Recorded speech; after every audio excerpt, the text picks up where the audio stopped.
Hello বন্ধুরা, চলে আসলাম তোমাদের সামনে আরও একটি ভিডিও নিয়ে। এই যে দেখতে পাচ্ছ আমার সামনে ভিডিওতে, এগুলো আমার ছোট ছেলেদের স্কুল থেকে পাওয়া কিছু গিফট। তো আমি খুলে দেখি নাই এখনো এগুলোর ভিতরে কি আছে। চলো তোমাদের সাথে নিয়ে একসাথে গিফটগুলো দেখি। প্রথমে আমি গ্রিন কালার প্যাকেটটা নিয়েছি। তো দেখি এটার ভিতরে কি আছে। ওরা খুব ভালো করে প্যাকেটিং করে দিয়েছে। দেখে মনে হচ্ছে ভিতরে কোনো চকলেট। তো আমি এটা কেটে নিচ্ছি।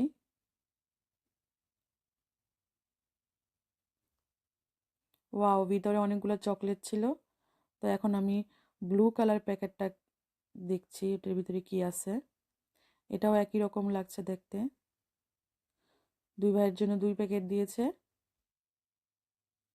এটার ভিতরে একই রকম চকলেট ছিল।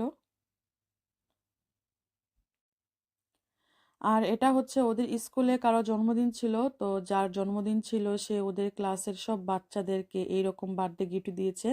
তো এখানেও চকলেট ছিল, বাচ্চাদের কিউট কিউট খেলনা ছিল ছোট ছোট। বার্থডে প্যাকেটগুলো খুব সুন্দর ছিল। তো ওরা 2 দিনে 2 বারে এই গিফটগুলো পেয়েছে। প্রথম প্যাকেটের গিফটগুলো ওদের মেরি ক্রিসমাসের জন্য দিয়েছে, আর দ্বিতীয়বারের গুলো তো বললামই কারো বার্থডেতে দিয়েছিল ওদের। তো আমার আজকের ভিডিও এই পর্যন্তই। সবাই ভালো থাকবেন। ভিডিওটি ভালো লাগলে লাইক কমেন্ট শেয়ার করবেন। আল্লাহ হাফেজ।